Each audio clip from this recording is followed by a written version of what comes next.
Assalamualaikum, selamat datang di Ahmad Fajar Shodiq Podcast.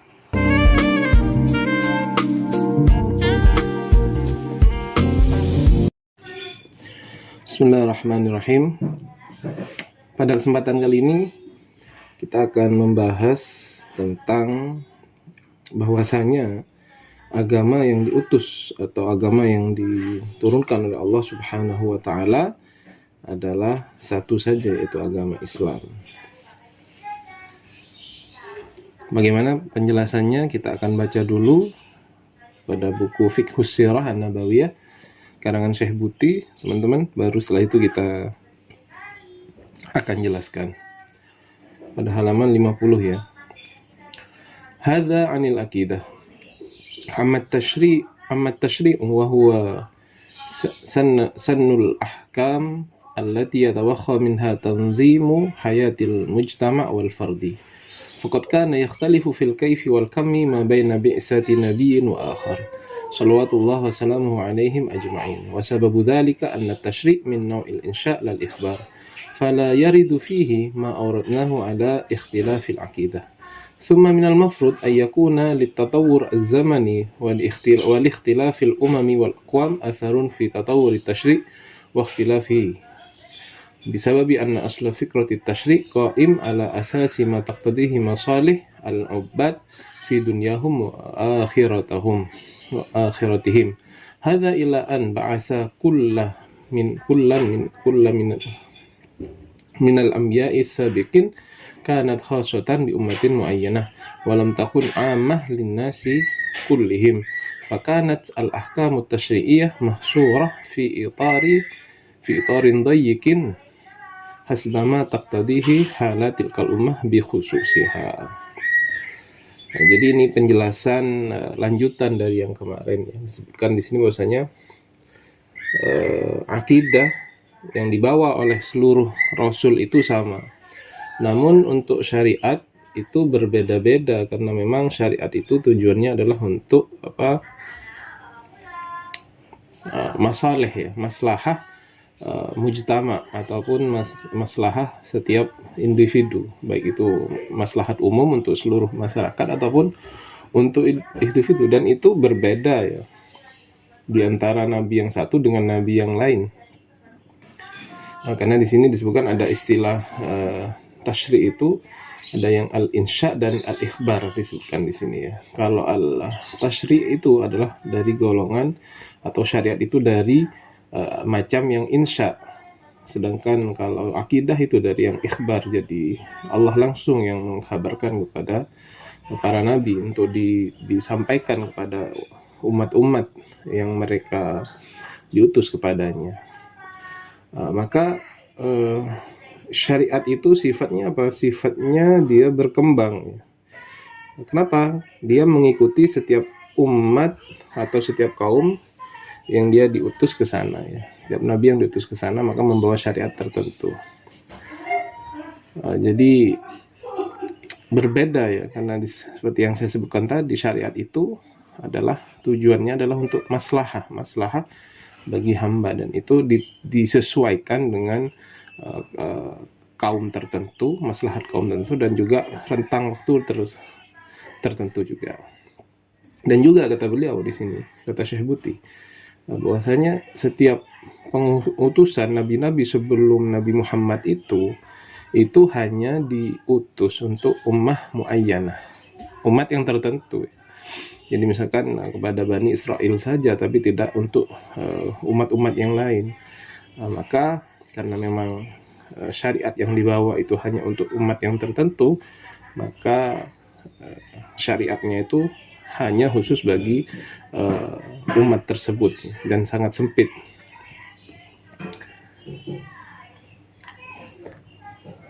Baik, selanjutnya faqad ba'atha Musa mathalan ila Bani Israil wa kana sya'nu yaqdi bin nisbah li hali Bani Israil idzak an takuna syari'atuhum syadidatan qa'imatan fi majmu'iha ala asasil azaim lar rukhas. Walamma marrat al-azminah wa ba'atha fihim Sayyidina Isa alaihi salam kana yahmilu ilaihim syari'atan ashalu wa aisaru mimma kana qad ba'atha bihi Musa min qablu. Wanzur fi hadha ila qaulillahi ta'ala ala lisan Isa wa huwa yukhatabu bani Israil wa musaddiqan lima baina yadayya minat Taurah wa li uhilla lakum ba'dalladzi hurrima 'alaikum. Faqad bayyana lahum annahu fima yata'allaq bi umuril aqidah musaddiq lima ja'a fit Taurah wa muakkid lahu wa mujaddid lid-da'wah ilaih. Wa amma binisbah lit-tashri' wa ahkam al-halal wal haram faqad kullifa bi ba'd at-taghayyurat wa ijad ba'd at-tashilat wa naskhu ba'di ma kanu yu'anuna min asyiddah fil ahkam. Ini langsung kepada contoh ya, pada paragraf ini beliau mencontohkan tentang pengutusan Sayyidina Musa, Nabi Musa kepada Bani Israel. Dan syariat yang cocok ketika waktu itu, ketika diutusnya Nabi Musa itu adalah yang syadidah, yang agak keras begitu ya. Dan sifatnya itu di sana tidak ada azaim, semuanya, maksud saya tidak ada rukhsah, semuanya itu azaim, jadi ketat sekali begitu ya. Setelah berapa lama syariat Bani Israel yang ketat itu, maka diutuslah Sayyidina Isa alaihissalam. Pada pengutusan Sayyidina Isa ini kemudian syariatnya ada sedikit keringanan dari Allah Subhanahu wa taala, yaitu lebih mudah dan lebih gampang untuk dilakukan. Seperti ya, yang dijelaskan oleh firman Allah Subhanahu wa taala ketika memberikan khitab kepada Bani Israel, wa musaddiqan lima baina yadayya minat Taurah wa li uhilla lakum ba'dalladzi hurrima 'alaikum. Jadi Nabi Isa itu turun untuk menghalalkan beberapa hal yang telah diharamkan kepada Bani Israel itu. Jadi Nabi Isa tetap ya musaddiq, membenarkan ajaran-ajaran apa yang ada dalam kitab Taurat yang diturunkan kepada Nabi Musa, dan juga memperbaharui dengan hukum-hukum yang baru yang disebutkan di situ untuk memberikan keringanan dengan merubah yang awalnya haram menjadi halal.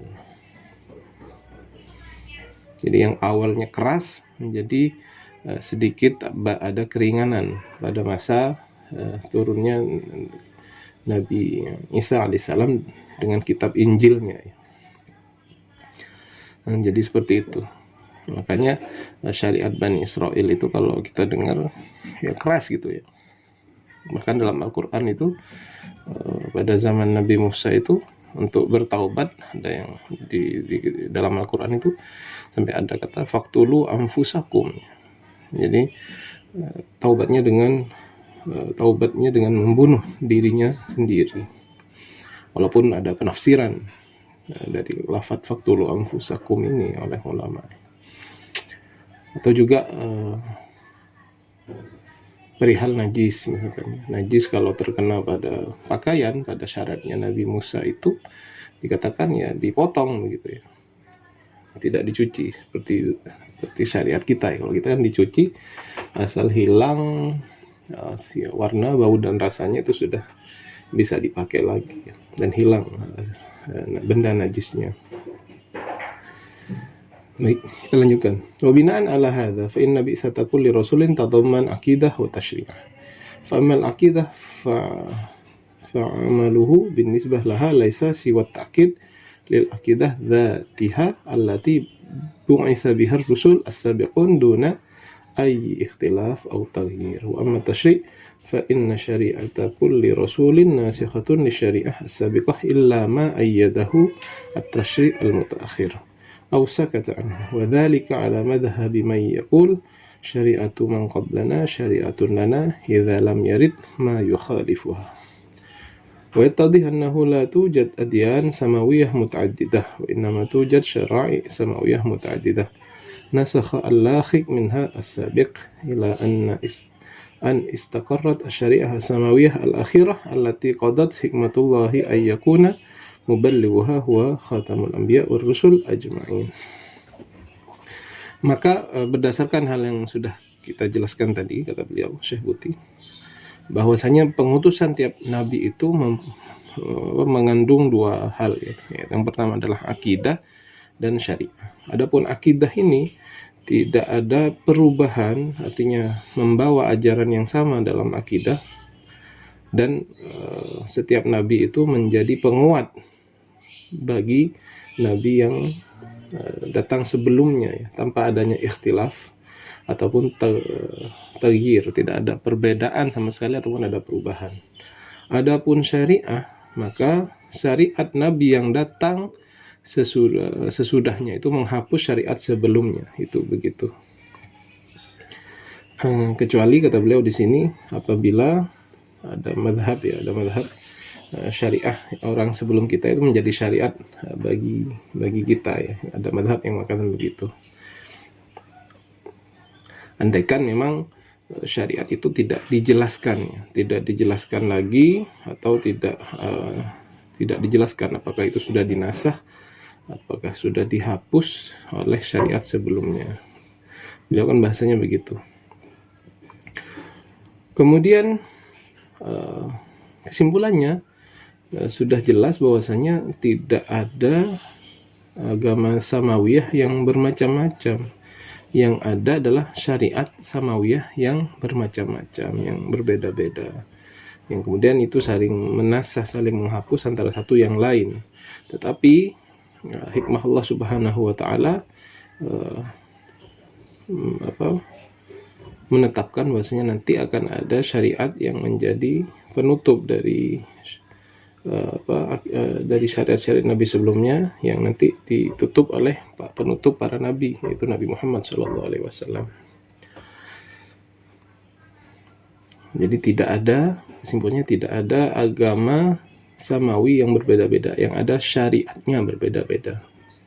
Kalau secara akidah semuanya sama.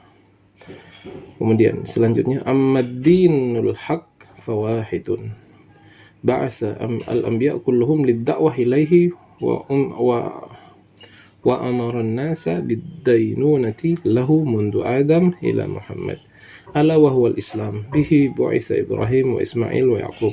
Yaqulu Allah ta'ala wa may yarghabu 'an millati Ibrahim illa man safiya nafsah wa laqad istafainahu fid dunya wa innahu fil akhirati laminas salihin idh qala lahu rabbuhu aslim qala aslamtu li rabbil alamin wa wassa biha Ibrahimu banihi wa Yaqub ya baniya innallaha astafa lakumuddin fala tamutunna illa wa antum muslimun.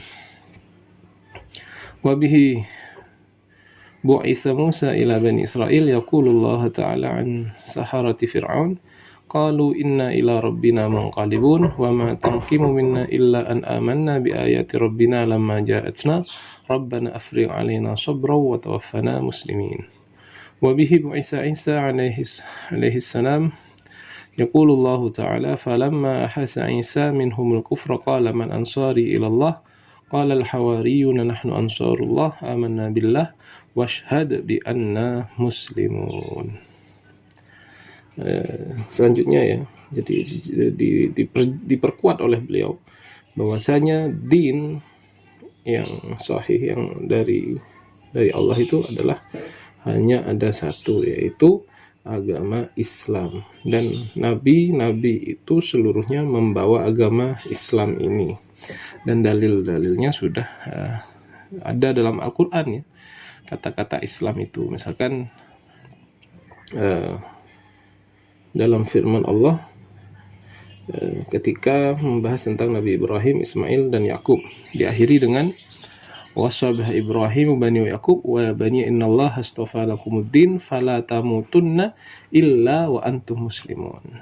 Dan janganlah kamu meninggal kecuali kamu menjadi orang yang muslim.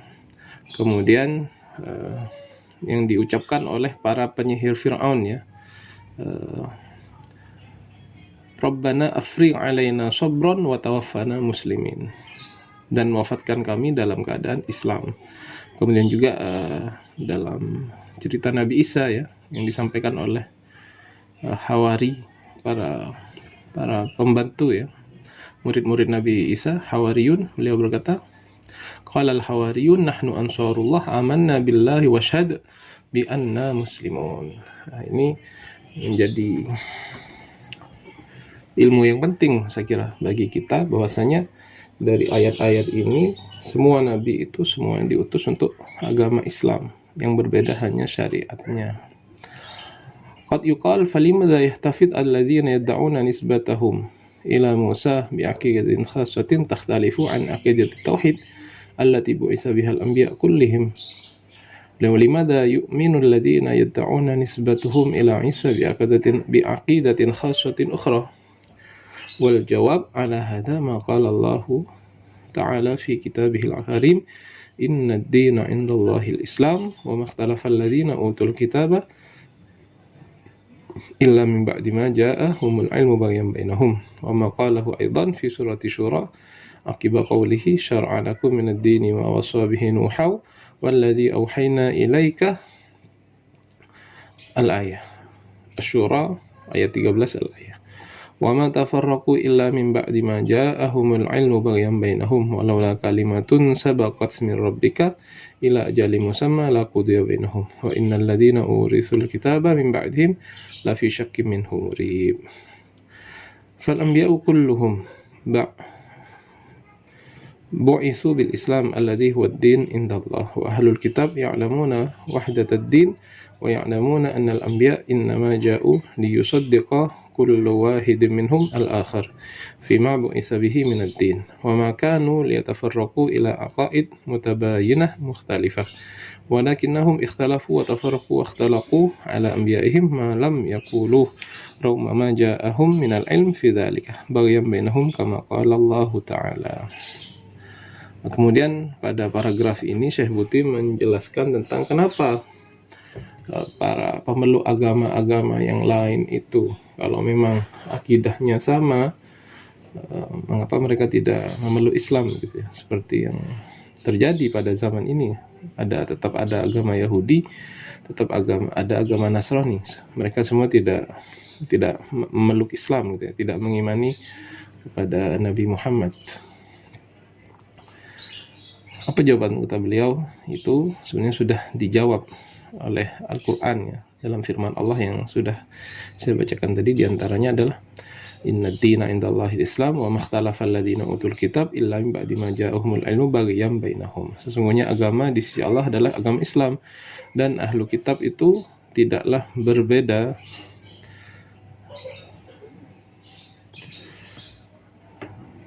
dari ajaran Islam itu ya. Tidak keluar, maksudnya tidak keluar dari ajaran Islam itu. Mereka keluar itu karena apa? Baghyan bainahum, karena ada rasa iri dengki ya, kebencian dalam diri mereka ya. Maka para nabi semuanya itu diutus untuk satu agama, itu agama Islam. Dan sebenarnya ahlul kitab mengetahui hal tersebut ya, kata beliau Syekh Buti. Mengetahui, tapi yang membuat mereka tidak masuk ke dalam Islam, mereka membuat-buat dan membuat ajaran yang tidak pernah disampaikan oleh nabi mereka. Kenapa? Baghyan bainahum, karena kedengkian di antara mereka, sebenarnya sudah dijelaskan oleh Allah Subhanahu wa taala. Jadi andaikan pemeluk agama-agama sebelum Islam itu memang jujur dalam beragama, itu pasti akan memeluk Islam ya, pasti akan beriman kepada Nabi Muhammad, seperti yang terjadi kepada Waraqah bin Naufal, itu seorang yang mengerti kitab Injil ya. Beliau karena memang berjujur dalam beragama, maka beriman kepada Nabi Muhammad sallallahu alaihi wasallam. Jadi yang membuat mereka tidak masuk Islam adalah rasa dengki, iri, sehingga mereka membuat ajaran yang tidak pernah disampaikan oleh nabi-nabi mereka. Baik, demikian teman-teman, saya kira sebuah pelajaran yang sangat penting saya kira dari Syekh Buti kepada kita semua yang mampu ya menjelaskan tentang hubungan antara dakwah Nabi Muhammad dan dakwah Nabi sebelumnya. Dan sudah kita jelaskan tadi, yang kesimpulannya secara akidah semuanya sama, membawa agama Islam, cuman syariat-syariatnya saja yang berbeda. Baik, demikian, mudah-mudahan bermanfaat. Kita lanjutkan pada kesempatan berikutnya insyaallah. Wassalamualaikum warahmatullahi wabarakatuh.